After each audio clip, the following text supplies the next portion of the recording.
संत कबीर साहिब जी की साखी संग्रह नाम का अंग। सत्य नाम निजे औषधि सतगुरु दई बताए। सत्य नाम निजे औषधि सतगुरु दई बताए। औषधि खाय पत्थर के ताकि वेदन जाए,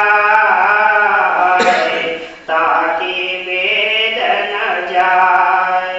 ये परम संत सदगुरु कबीर साहब जी की वाणी है। हम सबको पता है कि कबीर साहब जी उत्तर भारत बनारस में प्रकट हुए।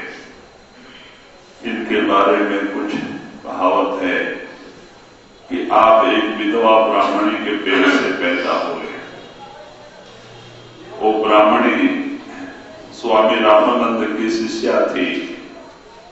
स्वामी रामानंद बनारस में, काशी में बड़े मशहूर महात्मा हुए। आप 4 दफा गंगा स्नान करके पूजा पे, मानसिक पूजा पे बैठते थे। मानसिक पूजा का मतलब कोई फोटो, कोई मूर्ति नहीं। गंगा में स्नान करके आके घर में आसन में बैठ के अपने मन के अंदर ही राम, लक्ष्मण, सीता को बिठाना, स्नान कराना, कपड़ा पहनाना, गंध तिलक लगाना, ये इसको मानसिक ध्यान, मानसिक पूजा। तो कहते हैं इस तरह से वो मानसिक पूजा करते थे। तो कहते हैं कि आप दूसरे स्नान के लिए जा रहे थे और वो विधवा 8 बजे स्नान करके आ रही थी गंगा से। उसके पति गुजर के 2 साल हो गए थे। देखा सामने गुरुदेव आ रहे, दंडोत नमस्कार किया। तो इन्होंने खुशी में आके पुत्रवती का आशीर्वाद दे दिया। अब विधवा 2 साल हो गए पति गुजर के। अब वो बड़े शर्म में पड़ गई कि महाराज कैसा आशीर्वाद दे दिया, दुनिया के लोग क्या समझेंगे। तो महाराज कहते हैं कि देखो अब जबान से तो निकल गया। कहते हैं कमान से निकला हुआ तीर महात्मा के जबान से निकला हुआ आशीर्वाद वापस नहीं आता। क्या करें? फिर दूसरा आशीर्वाद देते हैं कि जाओ तुम्हारा गर्भ किसी को दिखाई नहीं देगा। तो कहते उन्हीं के आशीर्वाद से कबीर साहब पैदा हुए। रात को 12 बजे जब आप पैदा हुए तो वो माई विधवा अपनी इज्जत बचाने के लिए उसके घर के थोड़ा पीछे लहरतारा तालाब था, उस बालक को उठा के लेके गई। उस तालाब में कमल पत्र और पुष्प थे और ले जाके उस कमल पत्र पे लिटा के चली आई। कोई भी जानवर लेके जाने तो, या तो आदमी लेके जाने तो, रात को 12 बजे जाके लिटा के चलिए। अब ये बच्चा वहीं पड़ा रहा। सवेरे 5 बजे निया नीमा 2 जुलाहे दंपति वो अपने पति को उसके मायके से ससुराल माने अपने घर लेके आ रहा था बैलगाड़ी में उठा के। और जैसे तालाब के पास पहुंचा कि कोई बालक रोने का आवाज आया। 5 बजे सवेरे तालाब में से कोई बालक रोने की आवाज आ रही। वो सुन करके वो वहां गया और उस जुलाहे दंपति को कोई संतान नहीं। तो वहां जाके देखता है तो कमल के पत्र पे एक सुंदर बालक रो रहा है। तो उसने सोचा चलो परमात्मा ने हमारे लिए भेजा है, क्योंकि हमें संतान नहीं और यहां तो कोई है नहीं। और उस बालक को उठा के उसे बैलगाड़ी में लेके आए। जब 4 महीना पालने के बाद में, जैसे हमारे हिंदू शास्त्रों में हम पंडित को बुलाते हैं नामकरण के लिए, वैसे उन्होंने अपने शास्त्र के अनुसार मुल्ला को बुलाया और वो कुरान शरीफ से नाम रखते हैं। तो जब कुरान शरीफ को बंद करके खोलते हैं तो उसमें कबीर कबीर आता है। अब मुल्ला परेशान हो गए, कबीर का मतलब परमात्मा, और एक बंदे का नाम कबीर कैसे रखा जाए, मामूली इंसान का नाम कबीर कैसे रखा जाए। फिर बंद करके फिर खोलते हैं, फिर बंद करके फिर खोलते हैं, फिर कबीर कबीर आ रहा। बड़े चक्कर में पड़ गए। ये आत्मा कोई मामूली आत्मा नहीं है, ये कोई महात्मा है। और ऐसे आत्मा इस गरीब दंपत जुलाहे के घर में रहना है, शोभा नहीं देता है। तो उन्होंने झूठ बोल दिया मुल्ला कि ये बालक मूल नक्षत्र में पैदा हुआ है और जो भी माँ बाप उसे पालते हैं वो जिंदा नहीं रहते, और इसीलिए उसके माँ बाप को तो वहां छोड़ के आए थे। अगर आप पालोगे तो आप भी गुजर जाओगे। तो पत्नी घबराई कि जब हम ही मर जाएंगे तो इसको पाल के फायदा क्या। 4 महीना हो गया, लेके जाओ और उसी तालाब में इसको बिठा के। अब पति कहता है कि 4 महीने पाल के अब फिर कैसे ले जाके तालाब में छोड़ के आए। वो नहीं चाहता है, लेकिन ये घर में रखना नहीं चाहते। दोनों का झगड़ा होने लगा। परेशान होकर एक दिन वो जुलाहा उस लड़के को लेके चला तालाब में छोड़ने के लिए। जब लेके गया और कमल पत्र पे लिखाने के लिए जा रहा था तो आकाशवाणी होती है कि तू क्यों उनकी बात में आके करता है, तेरा कुछ नहीं बिगड़ेगा, तू हमें लेके चल। पहले वो छोड़ना नहीं चाहता था, और जब ये बात अपने कानों से सुना भरोसा आ गया। फिर वहां से उठा के लेके आया, फिर किसी को नहीं बुलाया। वो लड़का जब 5 साल का हो गया, कोई भी पूछता था कि तुम्हारा नाम क्या है तो कबीर कहता था, तुम्हारा नाम क्या है तो कबीर। वो अपने आप कबीर कहते। तो इस तरह से उनका नाम कबीर पड़ गया। आप एक बनी बनाई आत्मा है, उस परमात्मा के धाम से कहते हैं समय समय पे ऐसी आत्माएं इस दुनिया में आती रहती है। क्यों? हमारे आप जैसे भूली हुई आत्माओं को जागृत करने के लिए। तो ये कबीर साहब की वाणी है। कबीर साहब कहते हैं, सत्य नाम निज औषधि, सतगुरु दई बताए, औषध खाए और पत रहे, ताको वेदन जाए। कहते हैं शरीर की बीमारी के लिए हम बाहरी डॉक्टर के पास जाते हैं और डॉक्टर हमारी बीमारी को दूर करता है, लेकिन हम गुरु के पास क्यों जाते हैं? ये भव रूपी बीमारी को, भव रूपी बीमारी से निकलने के लिए। भवसागर कहते, इसको भवसागर कहते हैं। और ये कौन सी बीमारी है? पैदा होना मरना, पैदा होना मरना, ये भव रोग है। और इस भव रोग की दवा सदगुरु देते हैं। भाई ये आत्मा इस भवसागर से पार हो जाए, फिर इस जन्म मरण के चक्कर में नहीं पड़े। भवसागर से निकलने का ही औषधि मालिक का नाम सुमरन, संत बताते हैं। अरे मालिक का नाम सुमरन, अब दुनिया का सुमरन करके जीव इस दुनिया से बधाए और कर्मों का भुगतान के लिए 84 का चक्कर लगा रहा है। कहते अब ना इस भवसागर से निकलने के लिए मालिक का नाम सुमरन। जैसे हम बार बार कहते हैं, तुकाराम ने किया, सब्बूबाई ने किया, नामदेव ने किया, मीराबाई ने किया, बाल बच्चे में रह के, कुटुंब परिवार में रह के। महात्मा ये नहीं कहते भाई बाल बच्चे छोड़ दो, पीला कपड़ा रुद्राक्ष पहन लो, उपवास मरो, कहते नहीं दुनिया में रहो। क्यों? हम तो सन्यासी बन के जंगल में चले जाते हैं, जाके कहीं जंगल में या तो कहीं आश्रम में रहते हैं। शरीर जंगल में रहता है, मन दुनिया में। मन में क्या होता है? दुनिया भरी पड़ी। तो फायदा क्या है? हम कहां जाएंगे? जहां आशा तहां वासना। मन में जो आशा होगी हम वहीं पे आएंगे। मन में दुनिया भरी पड़ी रहेगी तो दुनिया में आ जाएंगे।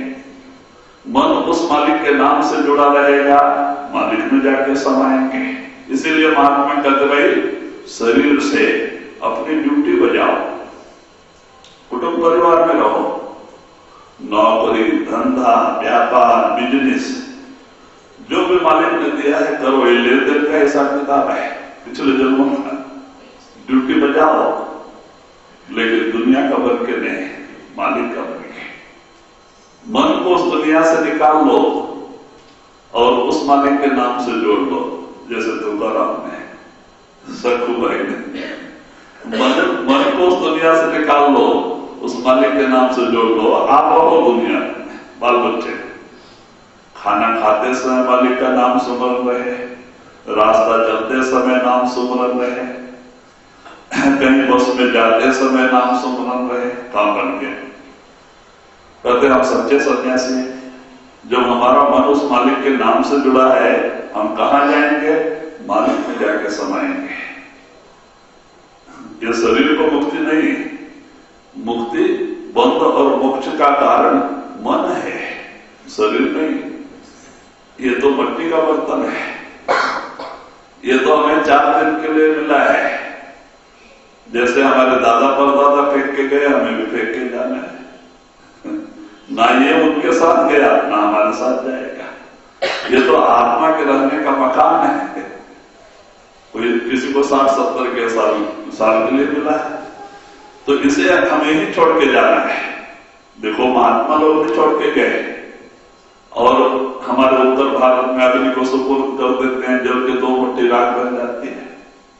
हमारे दक्षिण प्रांत में दफना देते हैं।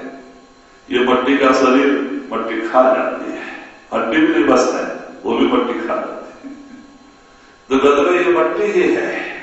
आप इसको स्नान करने के समय जब रगड़ते हैं तो शरीर से क्या निकलता है? मट्टी। ये तो 5 तत्व का पुतला मट्टी का ही है। और ये तो आत्मा जो हमारे दोनों आंखों के बीच में आत्मा और मन बैठा हुआ है यहाँ पे, और आत्मा यहाँ है, आत्मा का चेतन नीचे उतरा हुआ है, जिससे वो चेतन ने पंच प्राण को चेतन किया है। पंच प्राण से हमारा शरीर चल रहा है, आत्मा ने चेतन किया है। और ये आत्मा जिस दिन ये मकान खाली कर देती है, देखो क्या हाल होता है। हमारे महाराज कहते थे रात को मरे तो और पिघला था, और अभी तक कोई घर में रखने को तैयार नहीं। क्या करते हैं? बाहर एक फटा पुराना चादर डाल के लिटा देते हैं। और जो लोग इस शरीर से प्रेम प्यार करते थे वही लोग देख के डरते। क्या कहते?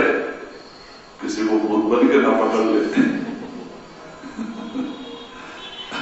कोई बच्चे डर नहीं जाए, उनके अंदर डर हो जाता है। कहते जो इस शरीर से इतना प्रेम प्यार करते थे, आत्मा जब तक इसमें थी लोग प्रेम प्यार करते थे, वही आत्मा ये घर छोड़ के जाने के बाद इसको ही देख के डरते।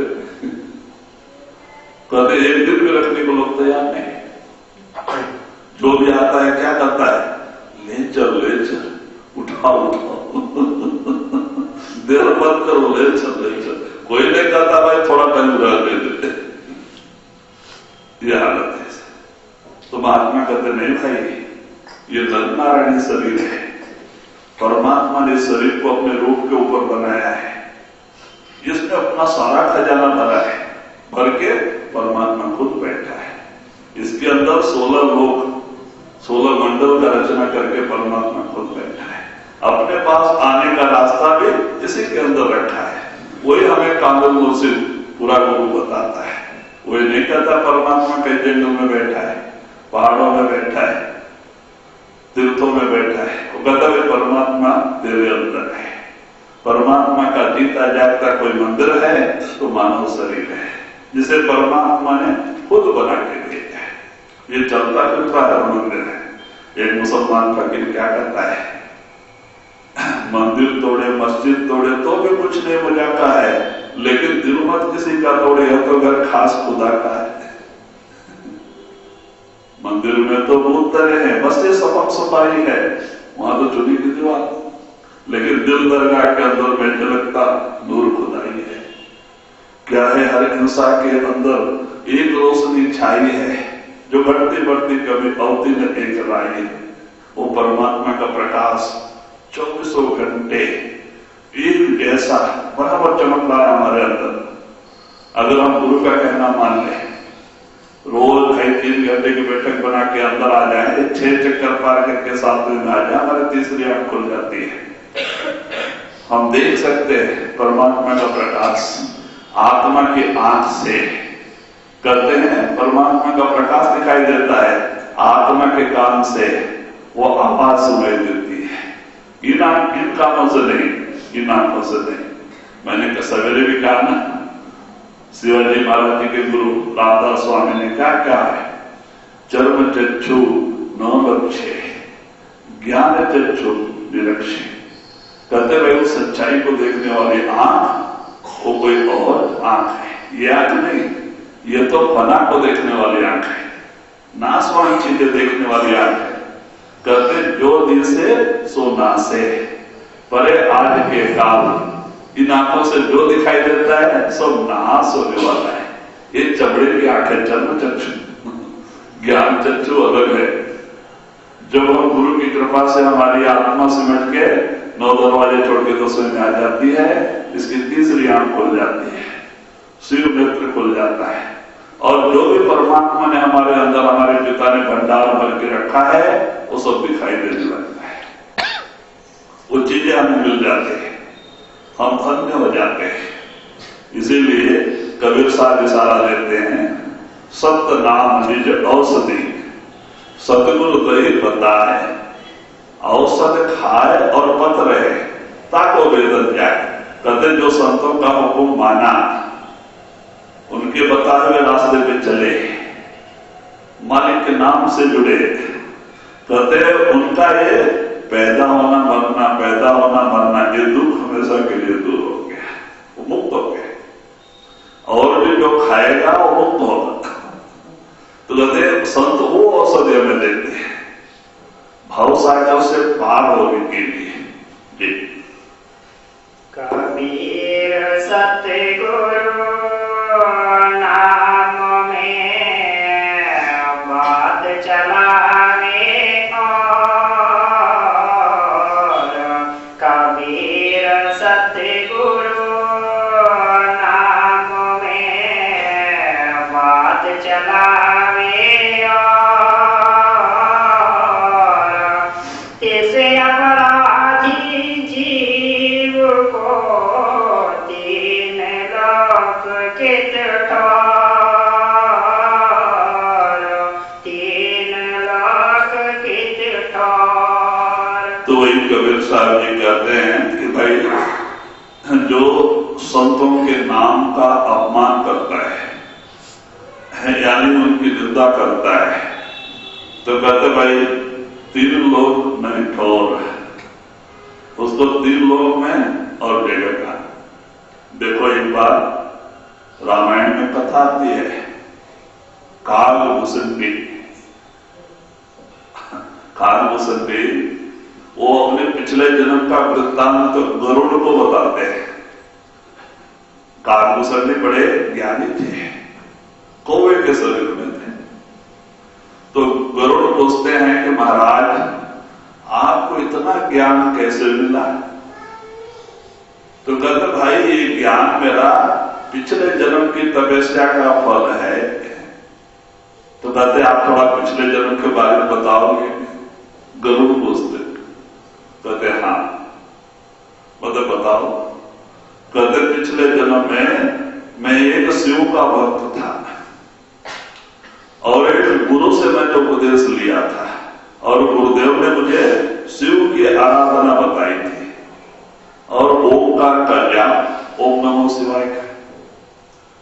तो मैं मंदिर में जाके पूजा करके और ध्यान बैठता था, शिव के शिवालय में जाके पूजा करके ध्यान बैठता था। इस तरह से काफी दिन मैंने ध्यान और शिव की आराधना और ध्यान किया। तो एक दिन अकस्मात मंदिर में गुरुदेव आ गए, ना मालूम कैसे आ गए, मंदिर में आ गए। जब मैं पूजा में बैठा था, शिव को पुष्प पत्र चढ़ा रहा था, पूजा कर रहा था, मंदिर में बैठ के गुरुदेव मंदिर में आ गए। तो मैंने सोचा अब मैं खुद परमात्मा की सेवा में लगा हूं, तो गुरु को नमस्कार करने की क्या जरूरत है। तो मैंने उनको देखा लेकिन नमस्कार नहीं किया, मैं अपने पूजा में लगा रहा। तो गुरुदेव 10 मिनट तक खड़े होकर देखते रहे कि अब नमस्कार करेगा, अब नमस्कार करेगा। जब नमस्कार नहीं किया तो उनका दिल उदास हो गया, तो वो खिन्न भाव से पीछे मुड़ के जाने लगे। जैसे मंदिर से बाहर निकले कि आकाशवाणी हुआ, शिव ने मुझे श्राप दे दिया।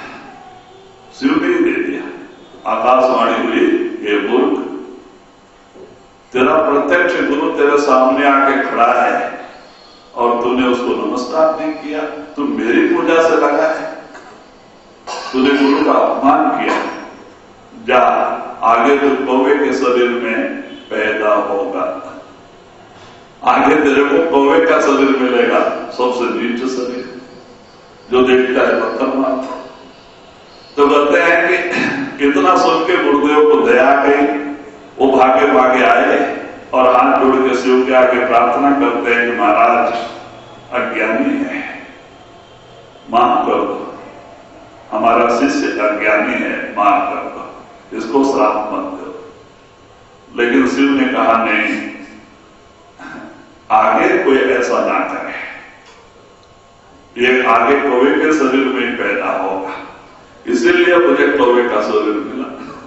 लेकिन मैंने बहुत दिन पीछे जन्म में भक्ति किया था, वो भक्ति का ज्ञान आज मेरे पास है। तो कहते भाई इसलिए वही आप इशारा करते हैं कि महात्माओं का जो नाम का महात्माओं का निंदा करता है तो 3 लोग नहीं ठोर, कहते उनको 3 लोग में कहीं भी स्थान नहीं, ब्रह्मा विष्णु कहते कहीं भी नहीं। आपने पढ़ा होगा, राजा अम्बरीश हरिभक्त थे, 1 बरस व्रत उपवास व्रत किया, उपवास व्रत 1 बरस किया, बड़ा लंबा उपवास व्रत। और उपवास व्रत पूरा होने के बाद में लास्ट दिन राजा को क्या करना पड़ता है, स्नान करके होम यज्ञ करके जो भी लोग आए होते हैं पहले उनको खाना खिला के और आप खाना पड़ता है, वो भी सूरज अस्त होने के पहले खा लेना चाहिए, नियम है। नहीं तो 1 बरस फिर उपवास व्रत नियम है। अब राजा सबको इज्जत देने में लगे। राजा बड़ी अच्छी आत्मा थी, उनके अंदर दीनता नम्रता थी, मालिक से लगन था, सबको भोजन करा रहे और भोजन सबका 4 बजे खत्म हो गया। ब्राह्मण सब आके कहते महाराज आप भी पालो, नहीं तो अभी 1 घंटे में सूर्य अस्त होने वाला है। तो जैसे राजा खाने के लिए जा रहे थे इतने में दुर्वासा ऋषि 1000 शिष्य के साथ आ गए। 5 बजे, शाम को 5 बजे आ गए। राजा ने देखा ऋषि मंडली आ गई, अतिथि को खाना दे के खाना, तो आप जाकर उनको नमस्कार करके राजा कहते महाराज ठीक है आप अच्छे समय पे आ गए, आप भी भोजन पा लो। तो दुर्वासा तो और ख्याल से आए थे, कहते नहीं, नदी में स्नान किए बगैर मैं खाना नहीं खाता, हम नदी में स्नान करके खाएंगे। तो महाराज कहता है अच्छा भाई जाओ, नदी में स्नान करके जल्दी आ जाओ। ये जानबूझ के दूर निकल गए, जानबूझ के, और 6 बजे के अंदर आने के बजाय 7 बजे आते। 1000 से नहा धो के, और इधर क्या हो गया, अभी 15 मिनट रह गया सूर्यास्त होने को, तो ब्राह्मण राजा के चरणों में प्रार्थना करते हैं कि महाराज आप भोजन पालो, नहीं तो फिर 1 बरस उपवास व्रत करना पड़ेगा आपको। तो कहते हैं ऋषि अभी तक खाना नहीं खाए, हम कैसे खाना?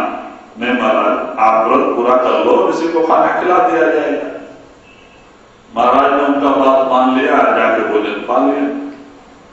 और 6:30-7 बजे आए, दुर्वासा पहले ही गुस्सा के पुतले उनके नाक पे गुस्सा होता था, योगियों को नाक पे गुस्सा होता है। तो बाद में वहां से आए तो किसी ने बता दिया राजा ने भोजन पा लिया, बड़े गुस्सा हो। अतिथि सत्कार, अतिथि को खिलाने के पहले खा लिया, यह सहन नहीं होगा। वो तो आई थी इसीलिए उन्होंने तो तुरंत अपना एक रुमाल तोड़ के नीचे पटक दिया, राक्षसी पैदा हो गई। संकल्प राक्षसी का किया, राक्षसी पैदा हो गई और कहा जाओ राजा को खत्म कर दो, मार डाला। राक्षसी जैसे ही राजा के ऊपर झपटी, तुरंत सुदर्शन आ गया और राक्षस का सिर और धड़ अलग अलग हो गए तुरंत। और वो चक्र जो है दुर्वासा के पीछे पड़ा। अब दुर्वासा भागे और भागते भागते भागते मृतलोक से देवलोक में पहुंचे। ब्रह्मा के पास गए, कहते भाई ये मेरे से होने वाला नहीं, जिसने छोड़ा उसके पास जाओ। शिव के पास गए, शिव कहते मेरे से भी होने वाला नहीं, जिसने चक्र को छोड़ा उसके पास जाओ। बाद में विष्णु के पास आते हैं और अम्बरीश हरिभक्त था, तो बाद में विष्णु भी कहता है कि मेरे से होने वाला नहीं, मैंने चक्र को नहीं भेजा, किसी की भक्ति किसी का प्रेम इसे लेके गया है, मैंने नहीं भेजा इसको, मुझे तो पता है। तो जिसका भक्ति जिसका प्रेम इसको लेके गया उसी के शरण में जाओ अम्बरीश, नहीं तो नहीं बचोगे। तो वहां से भागे भागे। तो यहां पे क्या हो गया, राजा के दिल में बड़ा झटका लगा। क्यों? सच्चे भक्तों के दिल में दीनता नम्रता होती है, मालिक के चरणों से सच्चा प्रेम और प्यार होता है। इनके दिल में बड़ा दुख हो गया कि ऋषि हमारे दरवाजे से उपवास चला गया, जब तक वो आके खाना नहीं खाएंगे फिर आके हम खाना नहीं खाएंगे, फिर उपवास हो। अब इनको 6 महीने लगा देवलोक में जाने में, 6 महीने लगा वहां से फिर वापस आने में। तब तक राजा 1 बरस उपवास पर, फिर दूसरा 1 बरस का उपवास पर। तो जब वहां से दुर्वासा भागे भागे फिर राजा के शरण में आए और आके अम्बरीश के चरणों में गिर गए, कहते हैं महाराज प्राण दान दे, मेरी गलती हो गई, अहंकार वसात जो नहीं करना था मैंने कर दिया, माफ करो। तो महात्माओं के अंदर दया होती है। तो आप प्रार्थना करते हैं चक्र से कि आप जहां से आए हो वहां चले जाओ, ऋषि को प्राण दान दो। तो चक्र वहां से फिर भूख के पीछे आता है। तब जाके दुर्वासा बचते हैं। तब कहते हैं कि देखो भक्तों की क्या गति होती है, हमने तो इनको मारने की कोशिश किया और ये हम उपवास कह करके फिर 1 बरस उपवास रहे। देखो भक्तों की क्या स्थिति है और हठ योगियों की क्या स्थिति। कहते भक्ति दीनता नम्रता और मालिक का प्रेम और प्यार भक्ति सिखाता है। जो भी महात्मा में देखो आप उनमें कितनी दीनता नम्रता रही है। कोई उनको कुछ कहते हैं, कोई निंदा करते हैं, लेकिन कभी अपने दिल पे नहीं लेते, वही प्रेम और प्यार से समझाते हैं। तो महात्माओं के दिल में अपना और पराया, कहते शत्रु और मित्र और पापी और पुण्यवान ये नहीं होता है। जो भी उनके शरण में आता है दया करना ही उनका धर्म होता है। तो वही आप सलाह देते हैं कि भाई ऐसे महात्माओं का, गुरु का जो नाम का गुरु का अपमान करता है तो 3 लोग नहीं ठोर, 3 लोग में उनको कहीं स्थान है। ये सपने में पराई के धोखे निकले नाम, सपने में पराई के धोखे निकले नाम, वाके पग की पैदरी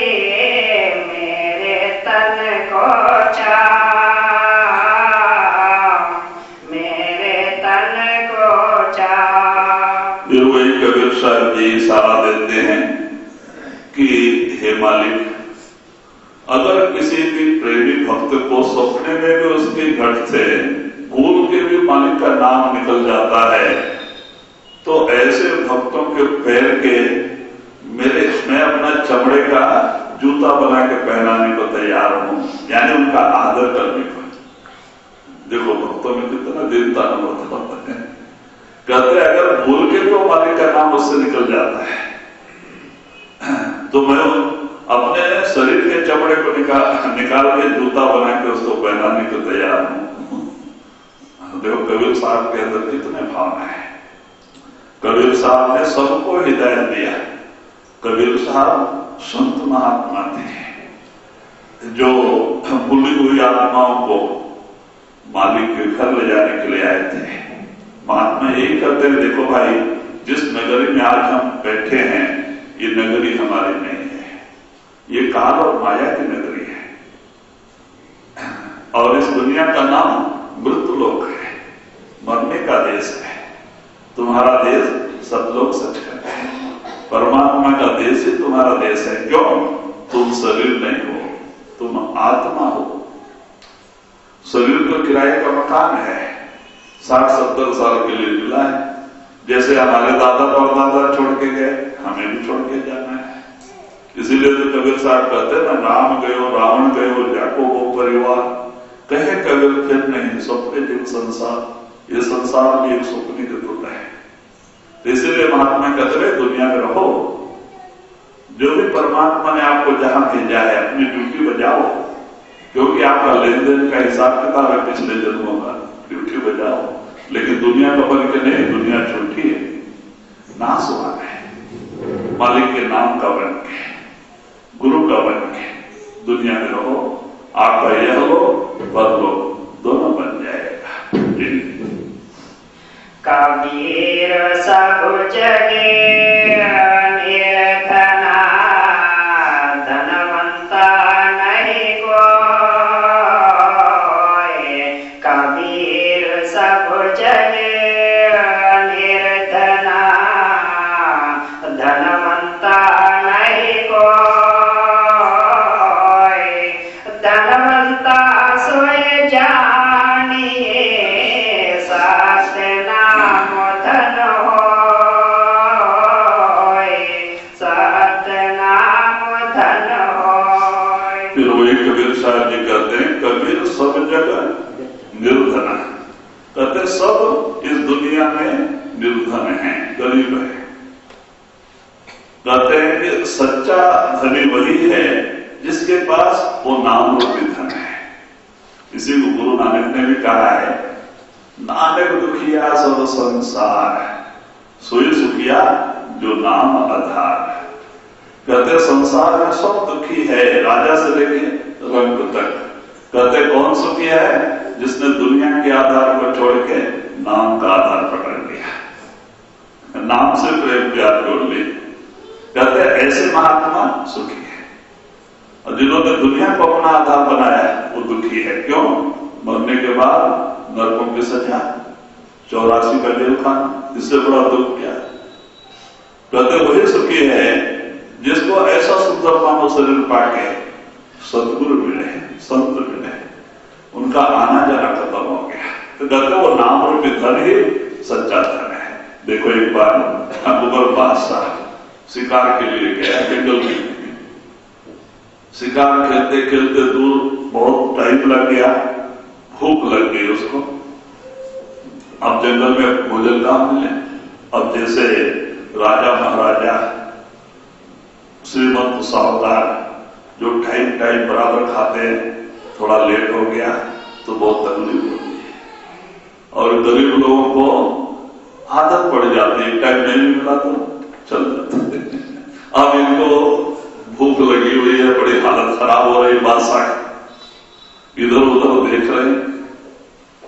एक गड़रिया नजर आया भेड़ चराने वाला, तो सोचा वो आदमी के पास जरूर कुछ खाना होगा, पानी होगा।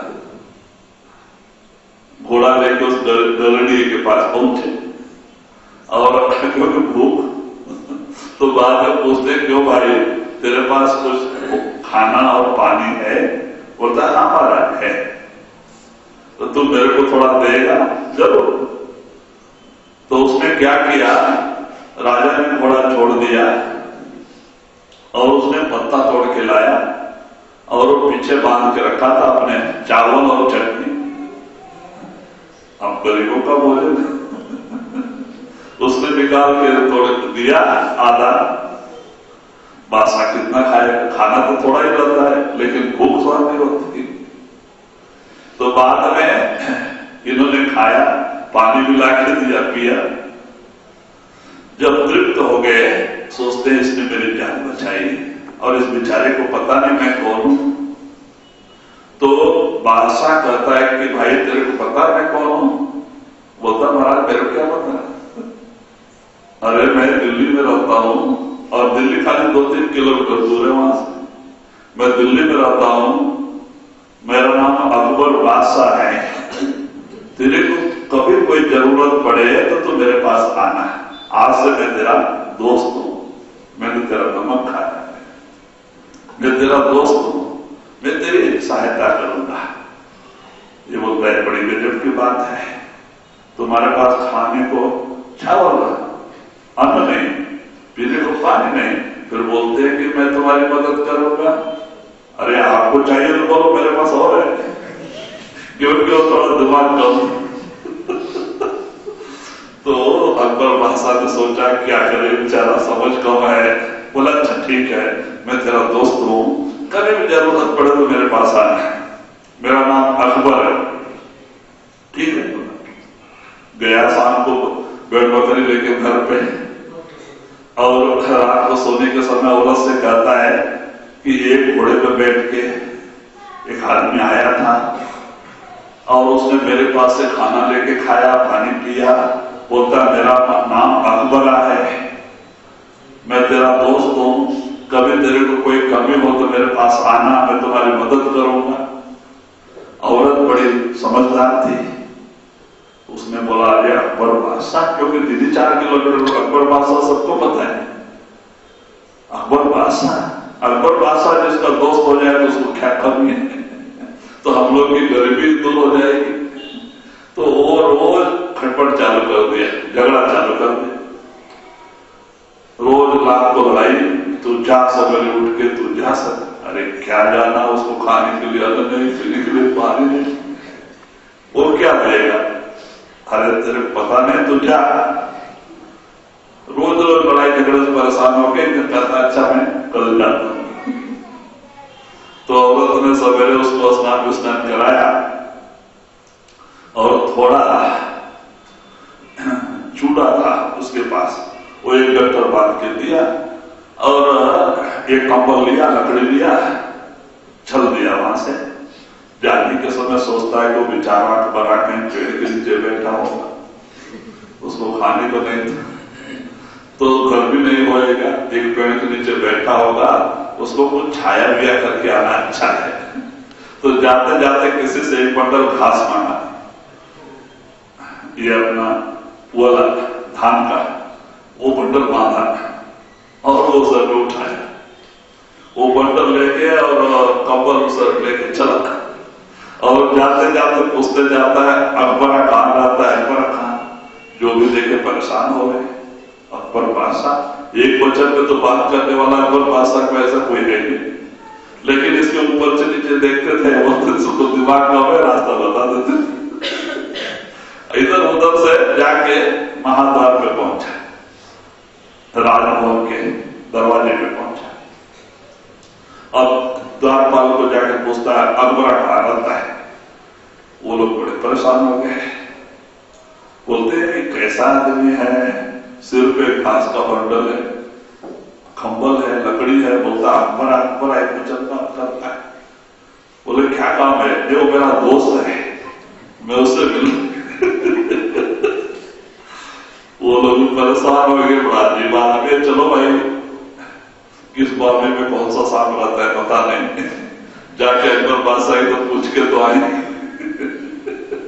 वो गए द्वारपाल जाके कहते तुम इधर खड़े रहो, मैं पूछ के आता हूं, फिर तुमको अंदर लेके जाऊंगा। गए द्वारपाल जाके कहते महाराज एक धनगर है भेड़ चराने वाला, सर पे घास का बंडल है और कांधे पे कंबल है, हाथ में लकड़ी है।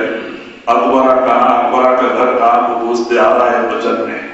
और वो कहता है वो मेरा दोस्त है, अगर आप बोले तो मैं उसको अंदर छोड़ता हूं, नहीं तो वापस भेज देता। जो है वैसे ही बोल रहा हूं। तो अकबर बादशाह ने समझा कि इस समय में इस तरह का बात करने वाला तो कोई दूसरा हो नहीं सकता, क्योंकि उस समय में उसने कहा था कि मेरे पास और है, तुमको चाहिए तो मैं देता हूं, तो वही होगा, मेरा दोस्त ही होगा। तो बोले अच्छा उसको अंदर लेके आ। तो उसको अंदर लेके गए, क्योंकि अकबर बादशाह न्याय धर्म करने वाला था, अच्छा राजा था। तो आप अंदर लेके गए, तो ये सर पे बंडल कंबल लेके राजमहल के अंदर जा रहा है। देखते देखते बड़ा आश्चर्य हो रहा है। और सभा लगी हुई थी, 11 बजे थे, सभा के बीच में ले जाके खड़ा कर दिया द्वारपाल। राजा ने देखा वही आदमी। तो ये देख के कहता है अरे क्या अकबर तू ऐसा जगह बैठा है, मैं तो सोचा तो कहीं पेड़ के नीचे बैठा होगा, तेरे को घर में काम नहीं होगा, इसलिए मैं इतना घास का बंडल लेके आया तेरे को झोपड़ी बनाने के लिए। तू इतना बड़ा घर के अंदर अरे इतना इसमें बैठा हुआ है। तो राजा हंस के दौड़ के आए, उसको अपने गले से लगा दिए। क्यों बोला वाला आदमी, उसके अंदर तो कोई द्वेष नहीं, उसको अपने गले से लगा दिए कि हाँ भाई तू मेरा मित्र है, सच्चा मित्र है, मैं तेरा नमक खाया। और ले जाकर उसको अपने पास बिठा दिए। बंडल बोले लेके जाओ बाहर डाल दो। तो बैठा, सब सभा का काम चला। शाम को ले गए, खाए और दोनों सोए। तो सवेरे मस्जिद में लेके गया, अकबर उनको भी लेके गया। उनका नियम होता है नमाज के समय उसको भी लेके मेहमान बोल के लेके गए मस्जिद में। अब ये नमाज पढ़ना क्या जाने। अकबर नमाज पढ़ते हैं, एक कोने में खड़ा है देख रहा है। फिर झुकना उठना सब हो गया। तो बाद में वो परमात्मा से विनती करते हैं। तो इस तरह से अकबर भी विनती करते हैं कि हे मालिक मेरे राज्य में प्रजा सुखी रहे, धन धान्य वर्षा सब हो गए। मालिक से प्रार्थना कर रहे थे, ये देख रहा था। ऐसे करके ऊपर देखते प्रार्थना कर रहे थे, सब देख रहा था। फिर वहां से प्रार्थना हो गया, लौट के आए, फिर नाश्ता किए। बोलते अरे भाई तो कल से आया है लेकिन अभी तक बोला नहीं क्या काम है तेरे को, क्या जरूरत है, तो कुछ तो तेरे को चाहिए बोल, मैं तेरे को मदद करने के लिए तैयार हूं। बोलता है महाराज ये क्या बात है, तुम तो उधर मंदिर में ऐसा करके ऊपर आंख करके कुछ मांग रहे थे ना। बोले हाँ मैं भी परमात्मा से मांगता हूं। तो बोले तू भी मांगता है और मैं ममता से मांगता, मांगे तो तू क्या देना, मैं क्या लेना। जब तू परमात्मा से मांगता वो तेरे को देता है तो मेरे को नहीं देगा। अच्छा तुम कैसे मांगता है बोल। अब अकबर बड़े चक्कर पड़ गए, इसको कलमा बोले तो क्या समझे गए। तो बोलते अच्छा भाई ठीक है परमात्मा से मांगेगा। बोले हाँ तो वो बताओ कैसे मांगना। ला इलाहा इल्लल्लाह, वो कलमा होता है ना क्या, ला इलाहा इल्लल्लाह मोहम्मद रसूलुल्लाह। वो तो उसको पूरा आता नहीं, ला इलाहा इल्लल्लाह इतना बस। बस वहां से अपना कंबल उठाया, लकड़ी लिया, बस मैं उसको मांग लूंगा। वो तुमको देता है तो मेरे क्यों ले देगा? तुम मांगने वाले के पास मैं मांगा तो तुम क्या लेना मैं क्या लेना? चलो वहां से निकल गया। औरत सोचती है कि अकबर बादशाह के दरबार में गया है, बहुत कुछ मिलेगा, लेके आएगा, बंडल उठा के लेके रथ में भेज दिए होंगे। देखता है तो ये आया वही कंबल और लकड़ी। अकबर बड़े चक्कर पड़ गई, पानी में दिया, हाथ पैर धो के अंदर बैठा, पूछती क्या हो गया? वो बोलता है मैंने तुमको पहले नहीं बोला? जो वो उसके बाद वो खुद मानता है, वो जाके मंदिर में ऐसा हाथ करके ऊपर देख के परमात्मा को मांग रहा था, और मांगते के पास मैं मांगे तो क्या देना, मैं क्या लेना? तो जो उनको देता है उसको मैं भी मांग लेता हूं, वो मेरे को ले देगा। वो सोचा जाने दे, इसका दिमाग ही ऐसा है, कितना समझाए बुद्धू का बुद्धू ही बहुत गाली दिया, चुप हो गए बेचारे। और बाद में इसका वो नेम हो गया, सुबह से शाम तक ला इलाहा इल्लल्लाह, ला इलाहा इल्लल्लाह, ला इलाहा इल्लल्लाह, दूसरा कोई बात ही नहीं, ला इलाहा इल्लल्लाह। सुबह से लेकर शाम तक भेड़ बकरी लेके जाने जंगल में ला इलाहा इल्लल्लाह, ला इलाहा इल्लल्लाह, उसको विश्वास, नाम सुमरन करते रहना। इस तरह से महीना बीता। तो बरसात का समय 7 बजे 6:30 थोड़ा थोड़ा अंधेरा हो रहा था, तो शाम को बरसात इतनी तगड़ी हो गई थी, नदी बाढ़ में आ गई, और वो किनारा जो है गीला होकर गिर गया। तो 3 हंडे बाहर दिखाई दे रहे थे, बड़े बड़े हंडे, कोई राजा महाराजा के समय में दबाया था, बाहर हो गए थे, और पानी धीरे धीरे कम हो रहा था। ये शाम को लेने के लिए गया, नदी किनारे उसी के पास बैठा है, वो बर्तन पार, और 4 चोर लोग उसको राखत में है, पेड़ पे बैठ के देख रहे हैं, कब अंधेरा होगा उठा के ले जाएंगे, अभी ले जाएंगे तो कोई देखेगा, दूसरा कोई लेके नहीं जाएगा। चोर लोग पेड़ पे बैठ के राखत में है, तो ये उधर ही बैठे को बैठा है। तो उसमें से आवाज आ रही है, मुझे आपके घर आना है, लेके चलो। ये बोलता है अरे वाह, तुमको बोलने को आता है, हमारे घर में आने को नहीं होता है, आओ, तुमको बोलने को आता है तो हमारे घर में आओ। छोड़ के गए। वो सोच रहे हैं कि क्या बड़बड़ता हुआ है, दूर है, आपको पूरा सुनाई नहीं दिया, उधर ही बैठ के आया। जब अंधेरा हो गया, वो उतरा 8 साढ़े 8 बजे कि अभी कोई नहीं देखेगा, चलो लेके जाएंगे। तो उनको डाउट हो गया चोर लोग को, ये आदमी इधर ही बैठा था, अगर इसमें कोई अच्छे सामान होता, सोना चांदी या कोई हीरे जवाहरात अच्छा सामान होता तो उठा कर ले जाता था, ये इधर ही बैठ के गया ना, तो उनको डाउट हो गया इसमें क्या है, खोल के तो देखेंगे, नहीं तो उठा कर ले जाकर तकलीफ होगी। तो एक एक खोला, आपको खोले तो देखते सब बिच्छू ही बिच्छू नजर आ रहे। ये सब भाग्य से मिलता है, तकदीर से लक्ष्मी मिलती है। तो बाद में सब देखते तो बिच्छू ही बिच्छू नजर आ रहे हैं। दूसरा खोला तो सांप बंद कर दिया, बोला अरे उसने ही उसी का काम है, हम लोगों को देखा होगा, ये लोग आएंगे उठा कर ले जाएंगे, काट के मरने दो बोल के उसने ही रखा होगा, चलो अभी सोया है ना, उसका गवाक्ष ऊपर का कवरा हटा के सब एक ही दफा डाल देंगे, काट के मरने दो। और वो 3 चोर में 3 अंडा उठाया, चौथा ऊपर चढ़ा। ये लोग सोए हुए थे, रात को 12 बज रहे थे, नींद में थे। जाके वो गवाक्ष 2-3 कवला हटाए और सब एक ही दफा उलट दिया, तो वो नीचे झन झन झन झन की आवाज हो रहा है, पैसे, चांदी के सिक्के, सोना, हीरे जवाहरात गिर रहे। तो औरत को जगह करता है, वो गरडिया अपने औरत को उठा करता, देख देख मालिक दे रहा है, ले, कितना चाहिए, मालिक दे रहा है, ले। आश्चर्य हो गया, सवेरे देखते तो लाख लगे। तो कहते भाई इस तरह से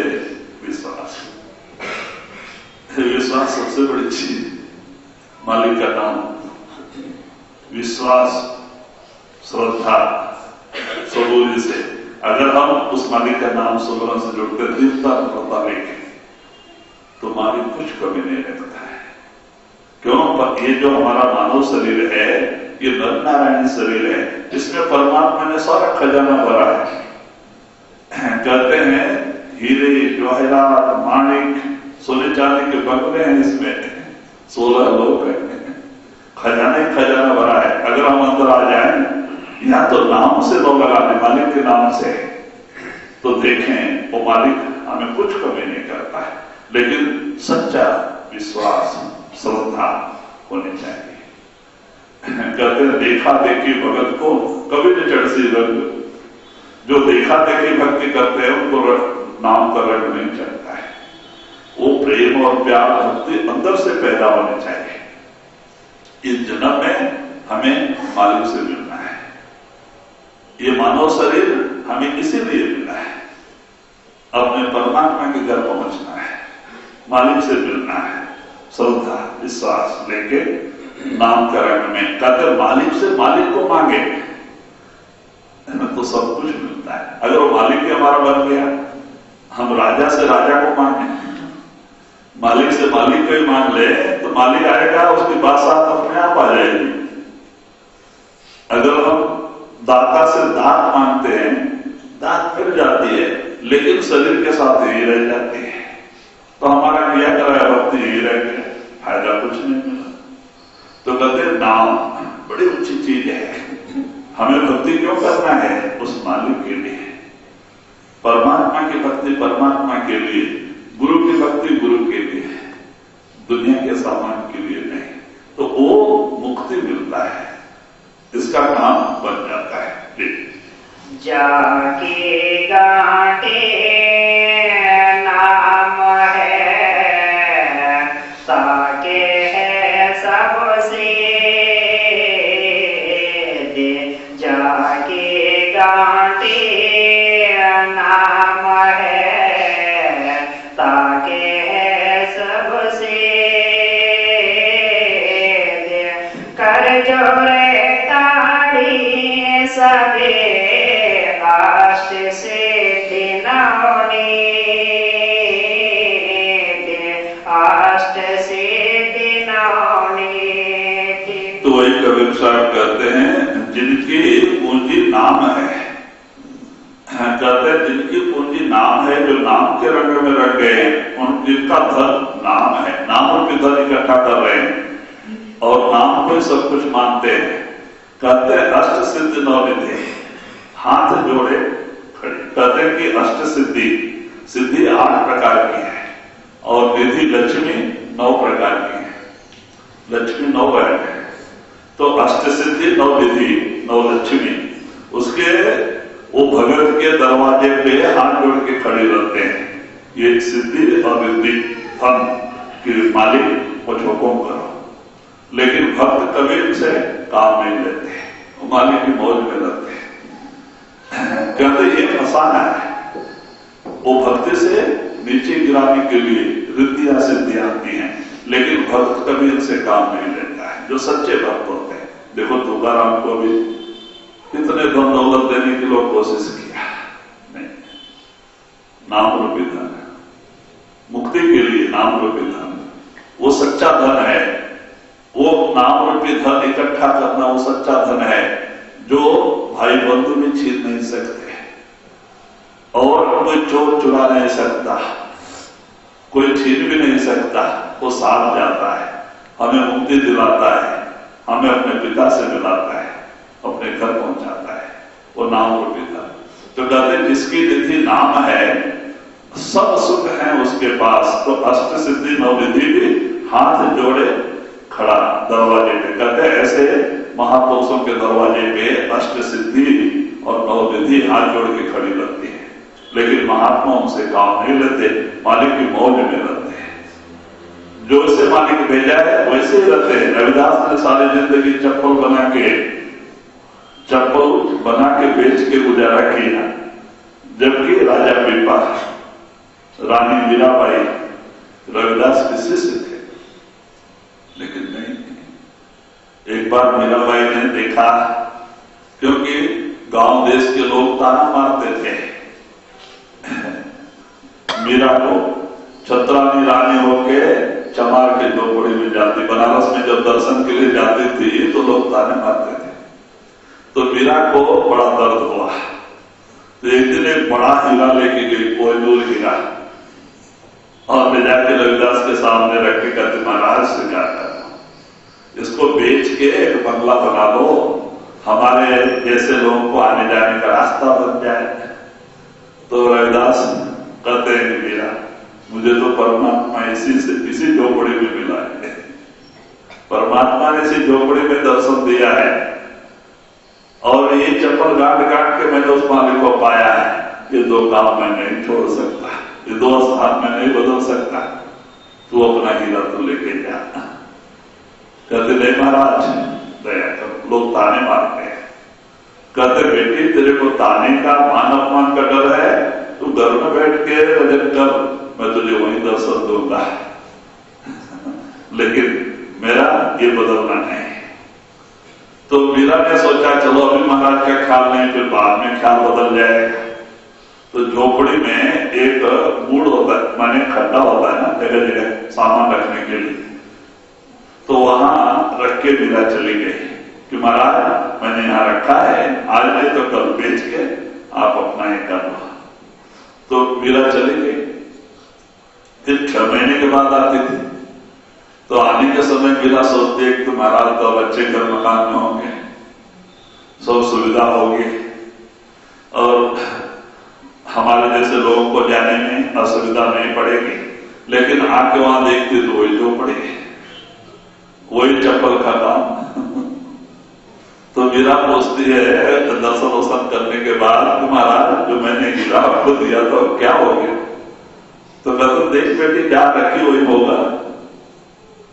तो जाके देखते हैं तो उसमें सब धूल जमा हुआ है धूल से ढका हुआ है, क्योंकि झोपड़ी में क्या होता है धूल। तो बाद में मीरा कहते महाराज आपने इसको बेचा नहीं? कहते नहीं बेटी वो मेरा सामान नहीं है। और इसी तरह से उन्होंने अपना लास्ट का गुजारा किया रविदास। लेकिन आज बनारस में सिखों ने बहुत बड़ा रविदास का आश्रम बना दिया, जहां झोपड़ी थी वहां पे 7 महले का बिल्डिंग बना दिया, बहुत बड़ा बड़ा हॉल बना दिया सिखों ने। क्योंकि रविदास की वाणी गुरु ग्रंथ साहब में बड़े प्रेम से ली जाती है। उनको दुख हुआ कि रविदास जी इतने अच्छे संत महात्मा हो गए और वहां झोपड़ी का झोपड़ी रहा, दूसरे लोग कब्जा कर लिए थे। तो वो लोगों ने गवर्नमेंट से प्रार्थना करके वो जगह छुड़ाया। कुछ लोग छोड़ने के लिए भी तैयार नहीं थे, सबको हटाया और वहां पे बहुत आलिशान कंपाउंड डाल के बड़ा आलिशान आश्रम बना दिया रविदास को बनारस में, देखने के लायक। और वहां पे अन्नदान चल रहा है। तो कहते हैं आज रविदास के समय में नहीं, वो तो वही झोपड़ी में और वही चप्पल बुन के चप्पल बना के बेच के गुजारा करते थे। कबीर साहब जिसकी वाणी है, बड़ी गरीबी अवस्था थी, रेशमी साड़ी बुन के गुजारा करते थे, अपना अपने कुटुंब का पालन करते थे। कभी 5-6 साधु आ जाते थे घर में, तो 2 दाल चावल आटा होता था, उनको बना के खिलाते थे। आप चना भिगा के पानी पी के सोते थे कबीर साहब, इतनी गरीब। लेकिन फिर क्या मांगते हैं मालिक से, साईं इतना दीजिए जहां में कुटुंब समाए, मैं भी भूखा ना रहूं, साधु भूखा जाए। हे मालिक मुझे उतना ही दे कि मेरे कुटुंब का पालन हो सके, मैं भी भूखा ना रहूं, जो मेरे दरवाजे के साधु संत आते हो भूखा ना जाए, इतना ही दे, ज्यादा नहीं देना, नहीं तो मैं कहीं तेरे को नहीं बोल जाऊं। कहते हैं क्यों? दुख में मालिक याद आता है, और भक्तों ने ज्यादातर दुख को गले लगाया, सुख को नहीं। सुख में इंसान गफलत होता है और दुख में मालिक याद आता है। तो कहते हैं दुख को गले लगाए महात्माओं ने। आप देखो किसी भी महात्माओं का जीवन चरित्र पढ़ के देखो, अभी पेशवा परिवार में पैदा हुए तुलसी साहब थे। हमारे पूना राजा के घर में पैदा हुए थे। बाजीराव पेशवा के बड़े भाई श्यामराव, उनका नाम श्यामराव था, उनके छोटे भाई का नाम बाजीराव था। लेकिन तुलसी साहब तो बाद में नाम रखा गया। श्यामराव का बचपन से भक्ति में, भक्ति की तरफ एकांत में जाकर मालिक की याद में बैठना है। राजा तो इनको बड़ा लड़का है, राज्य देना चाहते थे, तो इनको शस्त्र विद्या, अस्त्र विद्या सब कुछ सिखाया है राजा का लड़का बोल के। लेकिन घर से बाहर जाने नहीं देते थे राजा, ये कहीं भाग जाएगा, सन्यासी बन जाएगा, क्योंकि हमेशा एकांत में नामालूम की सोच में बैठे रहता है। तो बाद में हमने 16 साल के ऊपर में शादी कर दिया, ख्याल मत लेगा। लेकिन तुलसी साहब का, श्यामराव का ख्याल मत लेगा।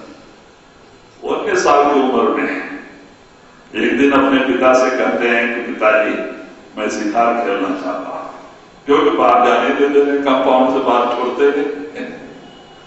तो बहाना बनाया मैं शिकार खेलना चाहता हूं। तो राजा ने सोचा अगर ये शिकार खेलेगा, जानवर को मारेगा, तो इसका ख्याल बदलेगा, बुद्धि से अच्छा है जान। लेकिन पीछे 50 अच्छा घुड़सवार सैनिक थे कि इसके ऊपर हमेशा निगरानी रखना, तो ये भाग नहीं जाए। वापस लेके आए और आप अच्छा घोड़ा चुना श्यामराव ने। और घोड़े तो बैठे कहते जाकोरा कैसा है, जब परमात्मा ही मदद करता है तो उसको कौन रोक सकता है। जब जंगल में पहुंचे, हवा धूल इतना जोर से तूफान उठा कि इतना धूल और हवा भर गया कि आंखों में सबके हवा धूल भर गए। सैनिक लोग उधर एक दूसरे को दिखाई नहीं दे रहा, उधर ही घूम रहे और एक घोड़ा दौड़ाते दौड़ाते आगे निकल गए, निकलते चले जा रहे हैं घोड़ा दौड़ाते स्पीड में, और ये इधर चक्कर लगा रहे हैं सैनिक, कोई दिखाई नहीं दे रहा। बवंडर उठा है, 200 किलोमीटर तक दबाते चले गए घोड़ा, और ये लोग इधर चक्कर लगा रहे हैं। जब 15-20 मिनट के बाद तूफान शांत हुआ तो लोग सारा जंगल छान मारा, कहीं पता ही नहीं, ये तो निकल गए। और घोड़े को छोड़ दिया, अपने राज्य से ड्रेस को उतार के एक पत्थर पे रख दिया, खाली एक चड्डी और बनियान के ऊपर निकल गए श्यामराव। बाजीराव के बड़े भाई निकल गए उत्तर भारत की तरफ। घूमते घूमते घूमते उनको महात्मा मिल गए। आपने उनका सेवा शरण स्वीकार किया और भजन सुमरन करके आपके रूप परमात्मा से मिली। आप अच्छे संत महात्मा हो गए। आज वही अलीगढ़ जिला आगरा के पास हाथरस में मशहूर है हाथरस। इनको योगिया वाला गांव इन्होंने खुद बसाया तुलसी साहब ने, और वहां इनका बहुत बड़ा आश्रम है तुलसी साहब का। कंबल ओढ़े बहराने की अवस्था में रहते थे, हमेशा इनका ख्याल ऊपर उठता था, तो ये शरीर को ताकत नहीं मिलता था तुलसी साहब के, श्यामराव के, तो ये शरीर सब सूख गए थे, क्योंकि इनका खिंचाव हमेशा ऊपर रहता था और ये शरीर को ताकत नहीं मिलता था, तो शरीर सूख गया था। ऐसे हमारे बाबा सोमनाथ महाराज जी का प्राणायाम से उनका चेतन हमेशा ऊपर रहने से शरीर को ताकत नहीं, तो शरीर सूख गया था, हड्डी रह गई थी, तो कहते उनको उठा के ले जाना पड़ता था तुलसी साहब को। तो कहते हैं कि आगरा में आज जो मशहूर संत हुए स्वामी जी महाराज, जिनका स्वामी बाग दयाल बाग है, आज समाधि बनाई जा रही है स्वामी जी महाराज, वो तुलसी साहब के आशीर्वाद से पैदा हुए थे। ये जो आगरा में स्वामी जी महाराज जी के पिता थे, बहुत बड़े धनी थे और ब्याज पट्टे का काम करते थे, बड़े बड़े कंपनियों को पैसा देते थे। तो आके ये तुलसी साहब इनके घर में आते थे, तो आपने उनके जो घर वाले लोग थे, औरतें थी, बड़ी सेवा करते थे तुलसी साहब के, और उस समय सब मोटे कपड़े पहनते थे, खादी के। आजकल के जैसे टेलीकार्ड पॉलिस्टर के कपड़े नहीं थे, खादी के कपड़े, काटन के लोग वही पहनते थे पहले जमाने में। तो गर्मी में पसीना से तर होकर जल्दी बास आने लगता था। तो वो लोग आके स्वामी जी महाराज आए तो वो लोग शरीर भी भूल जाते थे। जब तुलसी साहब घर में आते थे सब नमस्कार करते थे। तो तुलसी साहब के एक शिष्य थे गिरधारी लाल, बड़े गुस्से वाले थे। तो वो गुस्सा करते थे कि ये भाइयों को कुछ पता नहीं चलता है, इनके कपड़े से बास आता है, आके महाराज के चरणों पे गिरते हैं, दूर हटो बोलते थे। तो महाराज हंस के कहते थे तुलसी साहब की गिरधारी, तुम्हें इनके कपड़े की दुर्गंध आती है कपड़े से, इनके अंदर जो प्रेम है उसका सुगंध तेरे को नहीं आता है। इनके अंदर जो प्रेम लेके आई है वो प्रेम का सुगंध तेरे को नहीं आ रहा है, कपड़े की दुर्गंध तेरे को आ रही है। कहते हैं क्या सोचता है, इनके घर में एक महापुरुष पैदा होने वाला है और उन्हीं के आशीर्वाद से स्वामी जी महाराज प्रकट हुए आगरा में। ये श्यामराव तुलसी साहब का ही आशीर्वाद था। तो तुलसी साहब ने वही श्यामराव में तुलसी साहब के नाम से प्रसिद्ध हुए उत्तर भारत में। वो बाजीराव पेशवा के बड़े भाई थे, पुणे के राजा के लड़के थे, ब्राह्मण कुल में पैदा हुए थे। तो कहते हैं आप बड़े अच्छे महात्मा थे। एक बार एक मुसलमान फकीर आया, चरणों में नमस्कार किया, शेख तकी आगे कहता है महाराज मैंने मक्का मदीना सब छान मारा, मुझे तो शांति नहीं आई, मेरे अंदर परमात्मा का झलक भी दिखाई नहीं दिया, परमात्मा कैसे मिलेगा। तो तुलसी साहब कहते हैं तकी परमात्मा के बाहर में बैठा है, वो तो तेरे अंदर है, लेकिन उसको पाने के लिए क्या करना है, दिल का हुजरा साफ कर जाना के आने के लिए ध्यान पैरों का उठा उसके बिठाने के लिए। एक दिल लाखों तमन्ना उस पे और ज्यादा हविस, और फिर ठिकाना है कहा उसके ठिकाने के लिए। तो कहते भाई हे तकी परमात्मा को पाने के लिए अपने मन रूपी मंदिर की सफाई कर ले। जिस जगह में हम उस मालिक को बुलाते हैं भाई वो तो साफ सुथरा होना चाहिए। अब देखो हम अपने गांव में किसी मिनिस्टर को बुलाते हैं, एमपी एमएलए को बुलाते हैं तो गांव में कितनी सफाई करते हैं और अच्छी जगह पर टेंट में डालकर उनको बिठाते हैं। मिनिस्टर साहब को कोई गंदगी नजर नहीं आ सकती। तो जब एक मिनिस्टर को बुलाते हैं तो सारे गांव की सफाई करते हैं। वो मिनिस्टर जो 16 लोग का माली है, परमात्मा है, जिसको जिस घर में हम बुला रहे हैं वो मन रूपी मंदिर की भी सफाई जरूरी है।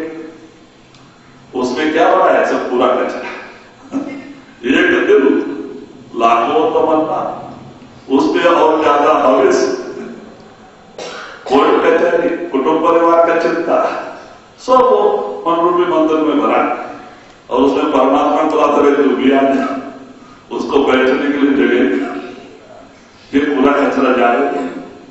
इसके लिए तो संत महात्मा में मालिक का नाम सुमरन देते हैं। सुमरन, मालिक का नाम सुमरन करने से हमारे पाप कटते जाते हैं। पाप कटेंगे मन निर्मल हो जाएगा। नाम रूपी झाड़ू लगाओ उसको, मन रूपी मंदिर को, नाम सुमरन सुमरन सुमरन। तो कहते हैं आपके पाप कटते जाएंगे, जैसे जैसे पाप कटेंगे मन निर्मल होएगा। जो भी हम कर्म करते आए हैं सदियों से, वो कर्मों की मैल कहां चढ़ी हुई है, मन के ऊपर। मन मलिन हो चुका है, उसको सफाई की जरूरत है।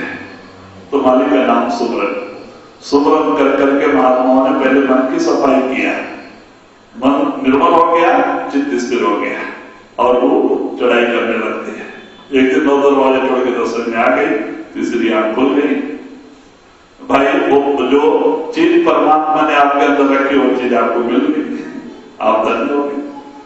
तो इसीलिए महात्मा कहते हैं सब कुछ आपके पिता ने, परमात्मा ने आपके लिए आपके अंदर रखी है, लेकिन आप अंदर जाके उसे पा सकते हो। अंदर जाने के लिए सुमरन की जरूरत है।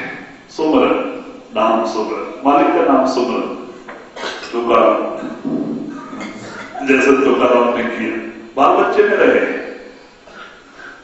पांडुरंग में जाप किया। ऐसे हम भी मालिक का नाम सुमरन करें।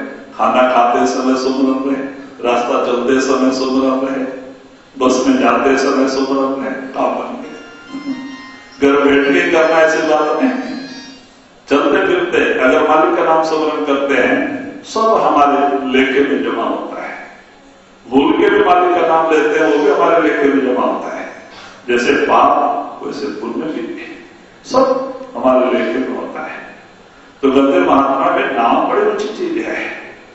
नाम का सुमरन करके देखो, आपके अंदर कैसे परिवर्तन होता है। वाल्मीकि जैसे ब्रह्म ऋषि बन गए।